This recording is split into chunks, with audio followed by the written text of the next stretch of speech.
नमस्कार दोस्तों, स्वागत है आप सभी का हमारे प्रोग्राम जिंदगी बने आसान में। दोस्तों, हमारी कमाल की सीरीज चल रही है डीलिंग विथ इमोशंस के ऊपर। हम जान रहे हैं कि हमारे जो इमोशंस है ये कितना इम्पोर्टेंट टूल है हमें खुश रहने के लिए, हमें एक खुश मिजाज ज़िंदगी जीने के लिए। आज हम जानेंगे कि किस तरह से हमारे इमोशंस का असर हमारे बॉडी के ऊपर पड़ता है, डिफरेंट पार्ट्स के ऊपर पड़ता है, और ताकि अवेयरनेस के थ्रू हम इमोशंस को अपनी ओर और भी ज़्यादा पॉजिटिवली यूज़ कर सकें। इसके बारे में जानने के लिए हमारे साथ है राजीव भाई जी, जो कि एक सीनियर सॉफ्टवेयर डेवलपर है और साथ साथ एक साइंस के रिसर्चर भी है। तो आइए उनसे बातें करते हैं। ओम शांति brother, welcome to our show. ओम शांति ब्रदर, जब हम बात करते हैं इमोशंस की, जैसे आपने पिछले एपिसोड में कहा था कि साइंस जो है वो ओवरऑल ये नहीं बोल सकता कि ये स्पेसिफिक इतने ही इमोशंस है जो टाइप्स होते हैं। अब मैं जानना चाहती हूँ ब्रदर कि इमोशंस की जब हम बात करें तो इमोशंस का बेसिक फंक्शनिंग जो होता है उसके अंदर में सबसे इम्पॉर्टेंट पहलू जो जुड़ता है कि हमारी बॉडी पर उसका क्या असर पड़ता है, उसके बारे में आप अगर थोड़ी सी रोशनी डाल सके साइंटिफिकली। बिल्कुल। अगर हम इमोशन को समझना चाहें तो हमें समझना होगा कि इमोशन की शुरुआत कैसे होती है और उसका बॉडी पे क्या इम्पैक्ट होता है। Right. अगर इस चीज़ को हम समझ लेंगे लॉजिकली आज, तो हम अवेयर और सतर्क रहेंगे Right. कि इसके क्या परिणाम होते हैं। तो मैं एग्जाम्पल के तौर पे बताऊंगा जिसे बहुत ही कॉमन विज्ञान में माना जाता है, हो सकता है शायद हमने सुना भी हो, जिसे कहते हैं स्ट्रेस रिस्पॉन्स या फ्लाइट और फाइट रिस्पॉन्स कैसा बॉडी में काम करता है। Right. एग्जाम्पल के तौर पे मान लीजिए कि आप जंगल में जा रहे हैं और अचानक एक शेर आ गया या सांप आ गया, तो क्या होता है? फियर। और कितना टाइम लगता है? As in? अगर मान लीजिए कि वो सांप आया तो फियर आने में कितना टाइम लगता है? Not even a second. बिल्कुल सही कहा, एकदम ऑटोमेटिक मोड में होता है। Right. मतलब हम सोचते भी नहीं हैं, उसके पहले ये सिस्टम एक्टिवेट हो जाता है, जिसे कहते हैं स्ट्रेस रिस्पॉन्स सिस्टम, या कहते हैं स्ट्रेस जो होता है उसका रिस्पॉन्स बॉडी कैसे करता है जी। तो बेसिकली ये पूरा इमोशनल प्रोसेस हो रहा है। इसकी शुरुआत होती है हाइपोथैलेमस से। और आध्यात्म में माना जाता है कि हाइपोथैलेमस वो जगह है जहाँ चेतना का निवास स्थान है, कॉन्शियसनेस, आई एग्जिस्ट, ये फीलिंग कहीं ना कहीं हाइपोथैलेमस के आसपास होती है। Right. और हमारे बॉडी के सारे सेंसेशंस, नर्व के जो सारे सिग्नल्स आउटगोइंग और इनकमिंग कहीं ना कहीं यहीं पे कन्वर्ज होते हैं। इसलिए लोग कहते हैं कि चेतना का निवास स्थान कहाँ पर होना चाहिए? मस्तिष्क के बीच में।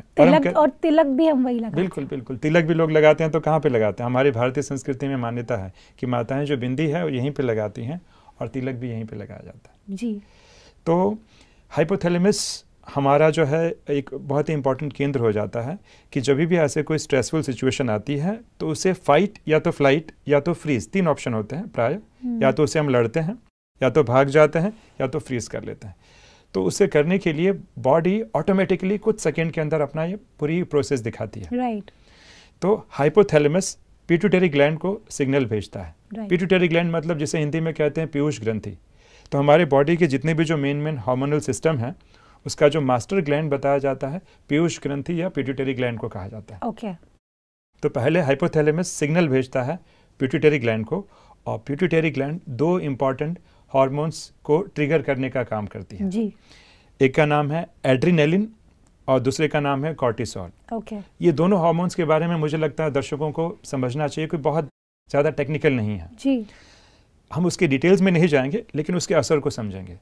तो जैसे ही एड्रिनेलिन फायर होता है, ये जब हार्मोन सिक्रीट होता है, तो हमारे हार्ट बीट्स बढ़ जाते हैं। हमारे श्वास की रफ्तार बढ़ जाती है, हमारे बॉडी में जो है ब्लड सर्कुलेशन बहुत फास्ट हो जाता है। इसलिए आपने देखा होगा कि जब भी हम डर जाते हैं, कोई हमारा प्रेजेंटेशन होने वाला रहता है या अचानक में हमें उठाया गया कुछ बोलने के लिए, हमारे हार्ट बीट्स बढ़ जाते हैं।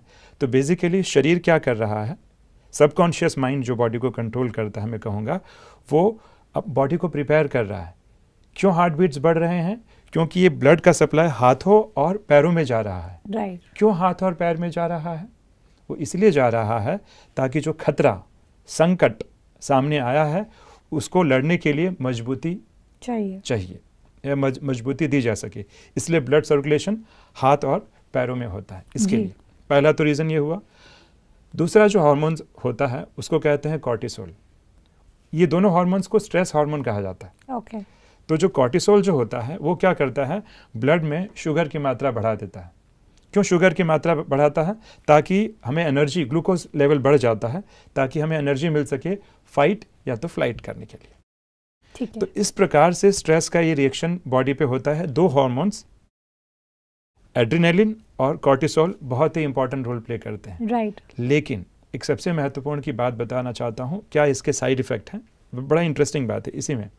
ये तो ठीक है, चलिए उस समय हमारे हाथों में और पैरों में ब्लड की मात्रा ज़्यादा बढ़ गई जी।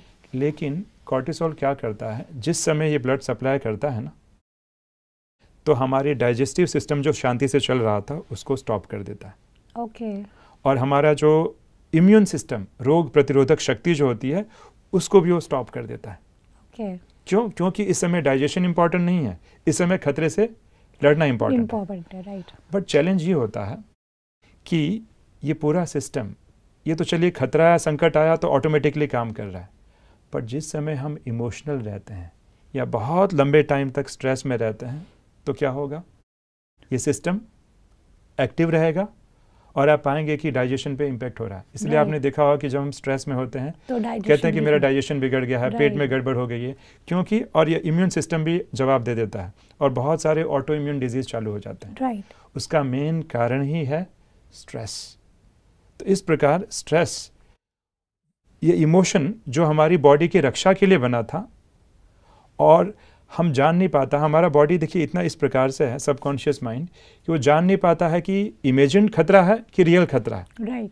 रियल शेर आ गया और सांप आ गया तो बॉडी अपना कार्य कर रहा है, लेकिन अगर हम कल्पना करने लगे, मान लीजिए ऑफिस में मैं बहुत टेंशन में हूँ, बहुत ही काफ़ी मैं एंशियस हूँ, काफ़ी जल्दबाजी में हूँ, हम देखिए बहुत सारे काम कितने फटाफट करते हैं। राइट। तो अगर हम काम भी बहुत एंशियस होकर कर रहे हैं ना, हमको लगता है तो बहुत थोड़ा सा है, लेकिन बॉडी इस पे भी अपना रिएक्शन दिखाती है और माइल्ड अमाउंट में ये हार्मोन सिक्रीट होते हैं। ओके। तो अगर लंबे टाइम तक मेरे बॉडी में ये हार्मोन सिक्रीट होंगे तो बॉडी की क्या दशा होगी, सच में आप अंदाज़ा लगा सकते हैं। इसीलिए हमें बहुत सारे बीमारियां, चाहे ऑटो इम्यून डिजीज और चाहे हम कहें डाइजेस्टिव के, ऐसे बहुत सारी बीमारियां चालू हो जाती हैं।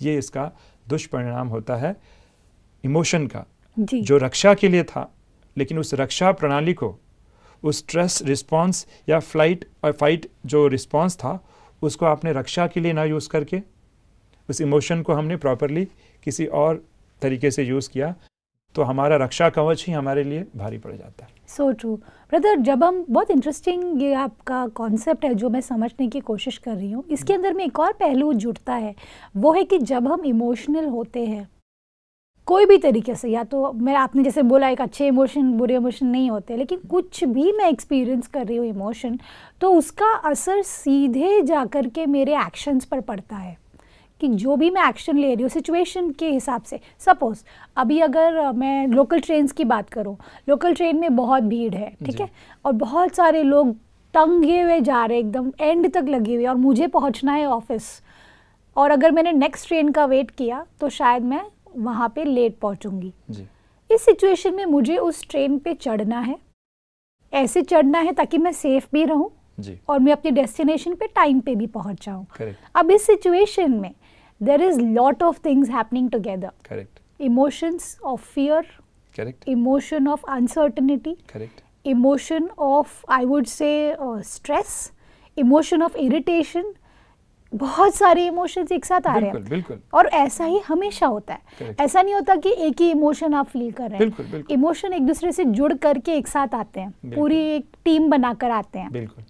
अब इस सिचुएशन में जब मैं उस ट्रेन में चढ़ूं तो प्रैक्टिकली मुझे क्या करना चाहिए ताकि मैं पीसफुली उधर पहुंच भी जाऊं डेस्टिनेशन पर, और मेरा स्टेट ऑफ माइंड स्टेबल रहे ताकि मैं पूरे दिन काम भी कर पाऊं।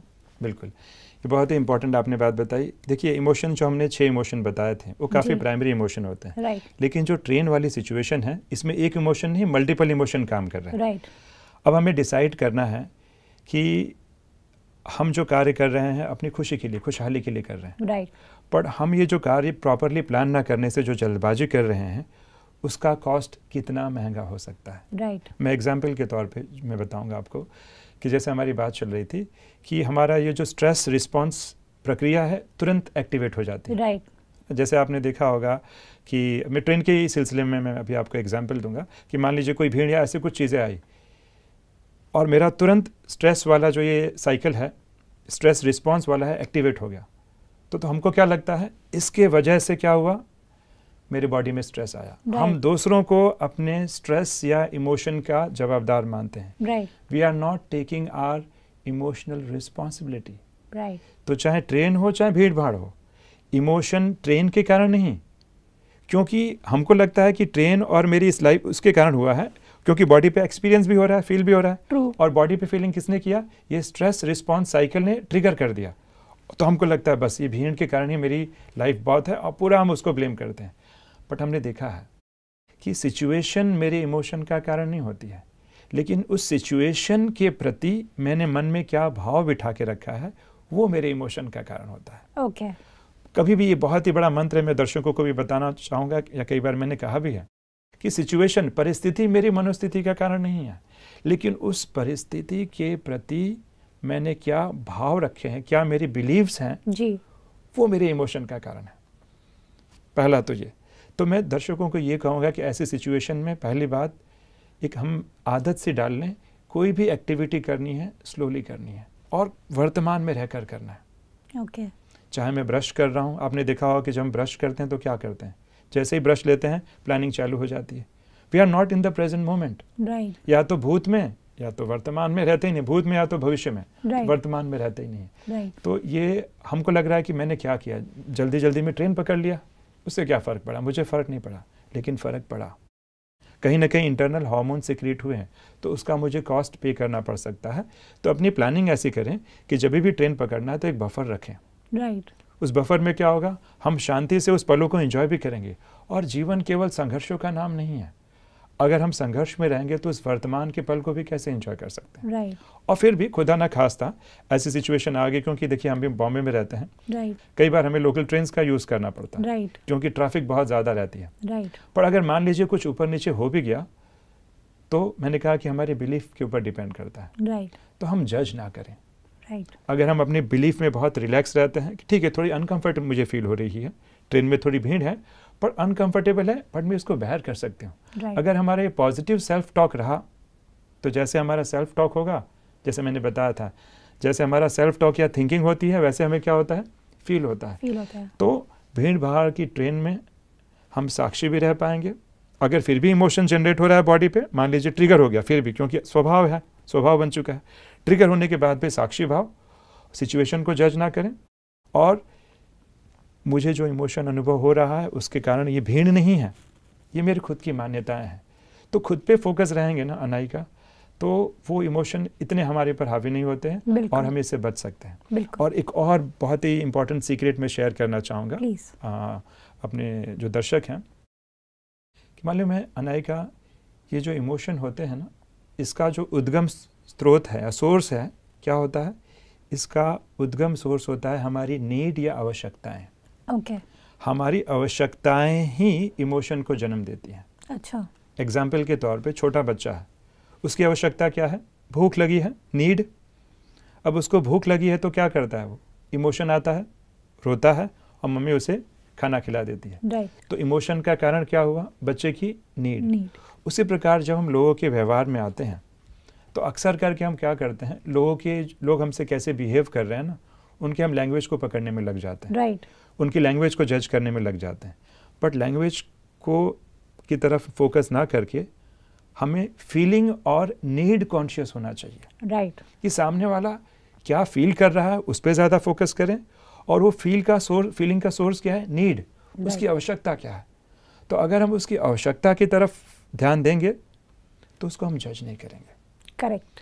और कभी भी हमारे साथ तो कैसा भी बिहेव कर रहा है, कई बार जैसे एग्जाम्पल के तौर पे हमारे पेरेंट्स होते हैं, बचपन में आपने देखा होगा, तो उनके साथ हो सकता है प्रेजेंट करने का तरीका या उनका हमसे डील करने का तरीका इतना अच्छा ना हो, स्ट्रेट फॉरवर्ड बोल रहे हो, पर उनके इंटेंशन सही होते हैं। सही बात है। उनकी नीड सही होती है, भले उनको कम्युनिकेशन स्किल वो नहीं मिला है, मे बी उनकी पेरेंटिंग ऐसी हुई हो, राइट, एग्जाम्पल के तौर पर। राइट। तो जब भी हम नीड कॉन्शियस रहेंगे, जो इमोशन का सोर्स है, तो सामने वाले पे हम रिएक्ट नहीं करेंगे। ट्रू। उसके शब्दों को हम माइंड नहीं करेंगे, True. उसके बिहेवियर को भी हम इतना माइंड नहीं करेंगे, क्योंकि मालूम है कि उसको क्या चाहिए। राइट। तो इस प्रकार नीड पे फोकस होने से भी, नीड कॉन्शियस, मैं एक नया शब्द दे रहा हूँ कि नीड और फीलिंग कॉन्शियस बने। अगर ये बनते हैं तो हम कभी भी रिएक्ट नहीं करेंगे, रिस्पॉन्ड करेंगे इमोशन के प्रति। बिल्कुल। ब्रदर, एक और बात, जैसे सपोज अभी मैं किसी व्यक्ति की बात करती हूँ जिनको थोड़ा सा लेजीनेस का प्रॉब्लम है, ठीक है, वो थोड़े से लेजी हैं। अब इसमें इमोशन उनको शायद गलत आ रहे हैं या क्या प्रॉब्लम है जिसके वजह से वो लेजी है, और उसका रिएक्शन ये आता है कि उनके एक्शंस बहुत लेजी होते हैं, राइट? तो इस पूरे सिचुएशन में इमोशंस कैसे रोल प्ले करता है और किस तरह से वो अपनी लेजीनेस से बाहर निकलकर अपनी लाइफ में जो अचीव करना चाहते हैं वो अचीव कर पाए? क्योंकि देखिए आजकल की सेडेंट्री लाइफस्टाइल में हम बैठे बैठे पूरा दिन ऑफिस में निकाल देते हैं, और डेडलाइंस चल रही होती है, वो पूरा आपका बैकलॉग रहता है। तो मैं खास करके कॉर्पोरेट्स को लेकर के ये बात करना चाहूँगी, बिकॉज आप MNCs में भी अपनी सेवाएं देते हैं। तो ऐसे में आपका क्या कहना है कि इमोशन पहले आता है या लेजीनेस जो एक्शन है, और उसका रिजल्ट ये होता है कि वो काम ठीक से नहीं कर पाते? तो what do you suggest? Correct. मैं इसका विस्तार जो है अपने दर्शकों को आने वाले सीरीज़ में करूँगा, लेकिन मैं थोड़ा सा उसका मैं एक पहलू में दिखाता हूँ कि दो चीज़ होता है। लेजीनेस एक अलग चीज़ होती है और प्रोक्रास्टिनेशन अलग चीज़ होता है। अच्छा।